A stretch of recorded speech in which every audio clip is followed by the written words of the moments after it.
Zoro has always been silent, lethal, loyal. But after the events of Wano, something inside him changed.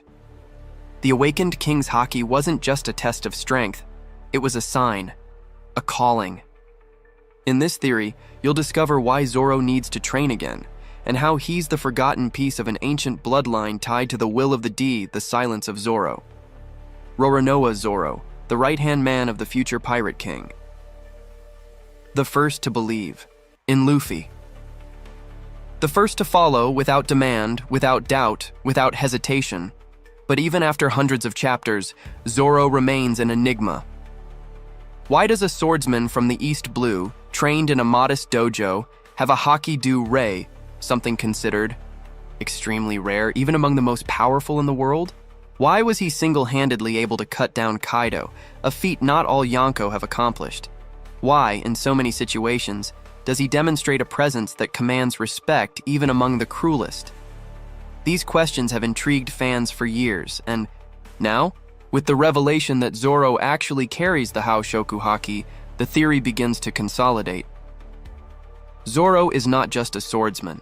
He is the heir to a forgotten lineage, a lineage of kings, the call of haki. After the events of Wano, Zoro is more powerful than ever, but he knows and admits that has not yet fully mastered the king's haki.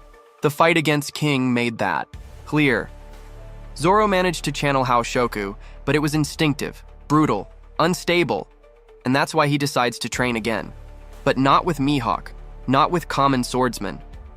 Zoro feels that in order to master this haki, need to understand its origin. Not just haki, but his own, the mystery of the Shimotsuki. In SBS, Oda Q&A section, it was revealed that Zoro has ties to the Shimotsuki clan, the noble samurai family of Wano, descendants of great swordsmen, including Kozaburo Shimotsuki, creator of the enigma. Sword Zoro doesn't know this. But there are clues. He trained with Koshiro, who is the son of Shimotsuki Kushiru. Kuina was a direct descendant of the Shimotsuki. The name Roronoa may be a variation of the name of one of the families that stayed in East Blue after fleeing Wano. These details reinforce the idea that Zoro is actually the heir to a legendary Wano bloodline, of warriors who believed in justice, honor, and the sword, and it doesn't stop there. The land of lost kings. During his journey of self-discovery, Zoro arrives on a remote island, one bearing an ancient temple bearing samurai inscriptions. There, he meets a swordsman monk who recognizes a aura real de Zoro. This monk tells him something disturbing. You carry the blood of those who defied heaven, the same blood that once served Joy Boy. You are no mere swordsman. You are the lost thread of destiny. Zoro doesn't believe it, but the inscriptions reveal something even more shocking. A mural. A man with 3 swords, with a scar on his left eye, surrounded by black lightning, with the D symbol carved in the background. The sword that cuts, or destiny. This mural takes the theory to another level. And if Zoro's clan was, in the past, one of the founding clans of the ancient kingdom destroyed in the Void Century, what if your ancestors were guardians of the ancestral weapons, or perhaps advisors to Joy Boy himself? And if, in choosing to follow Luffy, Zoro didn't make a random choice? But yes, did he respond to a silent call that had always been within him? The theory argues that King Zoro's haki did not arise from willpower alone. He is their incarnation of the will of an ancestral warrior, and for that very reason, he needed to find Luffy, the choice to follow. When Luffy freed him at the Marine base, Zoro made a vow. If you let me be the best swordsman in the world, then I will become your right-hand man. But was it just a moment of impulse? The theory suggests that Luffy's presence awakened something in Zoro, that in that instant, as he looked at the future pirate king, Zoro saw the heir to Joy Boy's will, and his haki reacted. It's no coincidence that only Luffy and Zoro have Haoshoku in the main crew. They are the 2 pillars of the will of D1, will be the king. The other will be the blade that cuts kings. Zoro may never speak of this, but deep down, he knows his journey was never by chance. He was guided by his blood, his sword, and by a will that existed long before he was born. Zoro, the heir to the warrior's will, the sword destined to serve the king of D to Second Forge. Back on the island of the Samurai Temple, after seeing the mural of the ancestral swordsman with features similar to his own, Zoro decides to stay, not out of obligation, but because, to protect Luffy until the end. He needs Master King's haki completely. The swordsman monk offers a challenge. You fight like a king, but you still think like a lone warrior. To awaken your clan's true Haoshoku, you'll need to do something you've never done before. Open your mind and remember what was forgotten. It's the beginning of Zoro's second training. This time, it's not about cutting mountains or mastering sword styles, but of awaken the memories hidden in the blood, and this is where the theory expands in symbolic depth. The truth about Zoro's lineage. In the temple's ancient records, the name Shimotsuki appears frequently, but in an even older version, a name forgotten, hidden, erased from history. Shimo-D-Tsuki. According to the theory, the Shimotsuki clan was originally part of a lineage that had D in his name. They were samurai of the ancient kingdom who fought alongside Joy Boy in the Great War of the Void Century. After the crash, the name was hidden to protect survivors. Over the generations, the D was eliminated from the records. But the will remained in the blood. Zoro is not just a descendant of the Shimotsuki.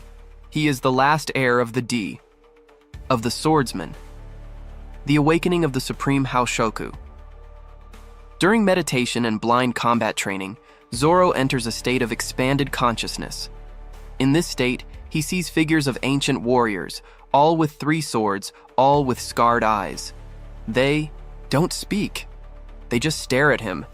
And when Zoro raises enigma, the king's haki explodes from his body.